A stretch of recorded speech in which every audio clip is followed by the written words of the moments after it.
कैसी है मेरी एक्वामैन फैमिली।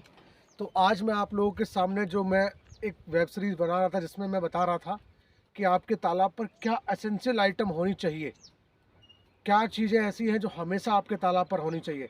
उसी क्रम में मैं अपनी तीसरी वीडियो लेके आ रहा हूँ जिसमें कि आज मैं आप लोगों को बताऊँगा आर्टिफिशियल ऑक्सीजन के बारे में और एक है BK80 के बारे में। ये दो आइटमों के बारे में बताऊँगा। तो आगे बढ़ने से पहले आप सभी लोगों से निवेदन है, प्लीज़ मेरे चैनल को लाइक एंड सब्सक्राइब करें एंड शेयर ज़रूर करें, ताकि मैं इसी प्रकार से आप लोगों के सामने अपनी वीडियोस लाता रहूं और छोटी से छोटी इन्फॉर्मेशन देता रहूं। ठीक है गाइस, तो हम लोग चलते हैं। आप लोग मेरे पीछे देख पा रहे होंगे कितना कोहरा सा टाइप का है और बहुत ठंडा मौसम है। ये मौसम मछली पालन के लिए बहुत खतरनाक है। क्यों? क्योंकि जो आप अगर IMC कर रहे हैं तो वो कोल्ड ब्लडेड फिश है, मतलब उसका खून ठंडा जगह पसंद नहीं करता। तो इसलिए क्या है कि वो जो टाइम पीरियड है ठंड का, ये हमारी मछलियों के लिए बहुत ख़तरनाक है।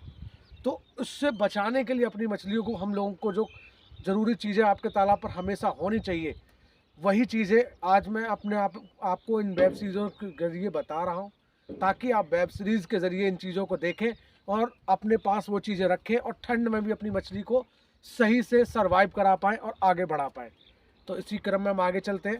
पहली चीज़ है हमारे पास आर्टिफिशियल ऑक्सीजन। आर्टिफिशियल ऑक्सीजन का मतलब क्या है कि एक ऐसी ऑक्सीजन जो कि अगर इन केस आपके यहाँ लाइट नहीं आ रही, या आप तालाब में नया पानी इंक्लूड नहीं कर पा रहे, या आप रेडिएटर नहीं चला पा रहे, तो क्या है कि तालाब में ऑक्सीजन की कमी बन रही है। और ऑक्सीजन की कमी बनने पर आप उस कंडीशन में क्या कर सकते हैं, बाहर से कुछ आर्टिफिशियल ऑक्सीजन इंक्लूड कर सकते हैं और कुछ समय के लिए अपनी मछलियों को सर्वाइव करा सकते हैं। तो आपको बता दें, ये था आर्टिफिशियल ऑक्सीजन। अब ये 3 फॉर्मेट में आती है। नंबर 1 है ग्रेनेड, मतलब दाने टाइप में। दूसरा है पाउडर टाइप में। तीसरा है टैबलेट्स भी। तो इन तीनों में से कोई सी फॉर्म में आपके पास ऑक्सीजन हमेशा तालाब पर उपलब्ध रहनी चाहिए, क्योंकि आप चाहे ठंड हो चाहे गर्मी हो, किसी भी समय आपकी तालाब पर ऑक्सीजन की ज़रूरत पड़ सकती है। और नहीं हुई तो आपको या तो खुद ही तालाब में उतरना पड़ेगा और पानी को हिलाना पड़ेगा, वो भी इस तरीके की ऑक्सीजन नहीं दे पाएगा मछली को, या फिर आपको बहुत ही ज़्यादा समस्या सामना करनी पड़ सकती है। तो इसलिए आपको आर्टिफिशियल ऑक्सीजन अपने तालाब पर हमेशा रखनी है। अब बात करते हैं इसका उपयोग क्या है। इसका उपयोग यही है कि आपके तालाब में ऑक्सीजन की मात्रा को बनाए रखता है। दूसरा, समय समय पर अगर आप आर्टिफिशियल ऑक्सीजन को डालते रहते हैं तो भी थोड़ी बहुत भी जो आपके तालाब में ऑक्सीजन की कमी होती है वो पूर्ति बनी रहती है। तीसरा, जब ऑक्सीजन बढ़िया लेगी तो मछली का ब्रेन जो है वो बहुत अच्छे तरीके से वर्क करेगा तो वो सही दिशा में सही डायरेक्शन में चलेगी, और सही डायरेक्शन में चलेगी तो ग्रोथ को प्राप्त करेगी, और ऑक्सीजन की कमी से आपकी मछली की डेथ भी नहीं होगी। तो ये हो गया आपका ऑक्सीजन का। अब इसकी मात्रा का प्रयोग कैसे करेंगे। तो मान लीजिए आपके तालाब पर ऑक्सीजन का लेवल सही है, उस कंडीशन में भी आप अगर आपको ऑक्सीजन टैबलेट या ग्रेनेड डालनी है, तो उस कंडीशन में आप क्या कर सकते हैं कि 1 एकड़ तालाब में 1 किलो ऑक्सीजन डाल सकते हैं हर 15 दिन के अंदर। और अगर आपके तालाब में कोई इमरजेंसी है तो उस इमरजेंसी के ऊपर डिपेंड करता है कि आपके तालाब में ऑक्सीजन लेवल कितना है, उस हिसाब से आप उसकी मात्रा को डाल सकते हो। आपको इसके ऊपर मैं पर्टिकुलर वीडियो एक बना के दूंगा कि अगर ऑक्सीजन लेवल कितना है, उस पर कितनी हमें वो आर्टिफिशियल ऑक्सीजन डालनी चाहिए। इस सारी चीज़ के लिए एक मैं वीडियो अलग से बनाकर भी दूंगा आपको। ठीक है, तो आप ये ऑक्सीजन के बारे में जान पाए कि ऑक्सीजन हमें किस तरीके से अपने तालाब में रखनी है और उसका प्रयोग क्या करना है और उसका उपयोग होता क्या है मछलियों के लिए। अब हम अगली आइटम पर चलते हैं जिसका नाम है BK80, बेंजीन क्लोराइड 80। ये क्या काम करता है, ये मछली पालन में आपके काम करता है, जिसमें कि आपकी मछली को जो भी प्रकार के फंगल इन्फेक्शंस है उनसे बचाता है।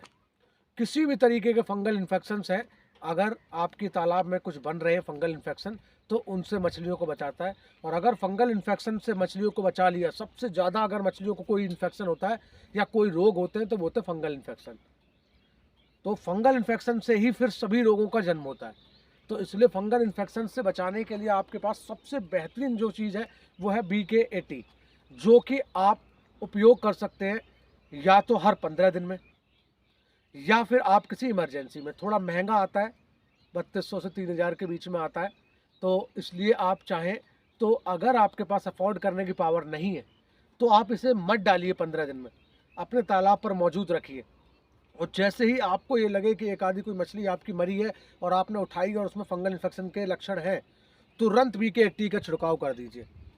आपको आधे घंटे के अंदर रिजल्ट दिखेगा और आपकी मछलियाँ स्वस्थ महसूस करेंगी। ये मेरा पर्सनल एक्सपीरियंस है, तो इसलिए आपसे कहना चाहूँगा आपके तालाब पर VK80 होना चाहिए, ताकि जिससे आपकी मछलियों को फंगल इन्फेक्शन से बचाया जा सके। क्योंकि अगर आपने फंगल इन्फेक्शन से बचा लिया तो मछली को बचा लिया। तो अब ये था। अब आपको मैं बताना चाहूँगा, अगर आप हर 15 दिन में डाल रहे हैं तो 100 से 150 ग्राम 1 एकड़ में आप घोलेंगे और पूरे में डिस्ट्रीब्यूट करवा देंगे। और अगर आप किसी ऐसा लगता है कि किसी बीमारी के टाइम ही डाल सकते हो, उस कंडीशन में क्या करें कि कम से कम 1 लीटर की बोतल आती है, जिसमें कि 300 से 350 400 ग्राम के बीच आपको, अगर इन्फेक्शन हो चुका है, एक बार में डालना है और ऐसा 3 दिन करना है। और 3 दिन के अंदर आपका इन्फेक्शन बिल्कुल समाप्त हो जाएगा और आपकी मछली स्वस्थ होगी। तो ये था इसका प्रयोग। तो गाइज़, आप सभी लोगों से निवेदन है, जो ये मैं चीज़ें बता रहा हूँ ये छोटी छोटी हैं, थोड़ा आपके तालाब में पैसा बढ़ा सकती है, लेकिन ये आपके मछली पालन को सक्सेस करने के लिए बहुत ही ज़्यादा फ़ायदेमंद हो सकती हैं। ये चीज़ें ऐसी हैं जैसे कि आप समझ लीजिए गाड़ी के अंदर आपको AC ना भी हो तो भी काम चला सकते हैं, लेकिन वो छोटी सी चीज़ है, आपके लिए बहुत मायने रखती है। AC ना हो तो आपके बहुत से लोग गाड़ी में बीमार हो सकते हैं। इसी प्रकार से आपको हर हालत में इसके अंदर भी इसी चीज़ को समझना होगा। ये छोटी छोटी चीज़ें हैं, लेकिन इनके बिना आपकी मछलियाँ बीमार हो सकती हैं और आप समस्या में आ सकते हैं। आपकी पाली गई सारी मछलियाँ समस्या में आ सकती हैं। तो इसलिए इन्हें छोटी चीज़ ना समझें और इसे फिजूल खर्ची ना समझें। ये फिजूल खर्ची बहुत ज़्यादा होगी तो 7 से 8 हज़ार 10 हज़ार की होगी पूरे कल्चर में, लेकिन ये आपकी मछली को प्रॉफिट देगी कम से कम 1.5 लाख का, 2 लाख का। क्यों? क्योंकि इन सब चीज़ों से आपकी मछलियों का तालाब में ग्रोथ अच्छा होगा, सर्वाइव अच्छी करेंगी, अच्छा ग्रोथ होने के साथ साथ वेट ग्रोथ करेंगी। तो इन सब से क्या है, आपका फ़ायदा ही होगा। 6-7 हज़ार रुपये कोई बहुत ज़्यादा नहीं होंगे पूरे कल्चर में, लेकिन आपको बहुत फ़ायदा देंगे। तो गाइज़, आप सभी लोगों से निवेदन है, प्लीज़ इन चीज़ों को अपने तालाब पर रखें और अपने मछली पालन को सक्सेस करें और कामयाबी पाएँ इस फील्ड में, और सब मिल कर के आगे बढ़ें और मछली पालन को खेती से निकाल कर एक इंडस्ट्रियल एरिया में लेके जाएँ। थैंक यू गाइज़, आप सभी लोगों ने मेरी वीडियो देखी। अब आप सभी लोगों से निवेदन है, प्लीज़ मेरे चैनल को लाइक एंड सब्सक्राइब करें एंड शेयर ज़रूर करें, ताकि मैं ऐसे ही आप लोगों तक अपनी इन्फॉर्मेशन पहुंचाता रहूं। Thank you guys.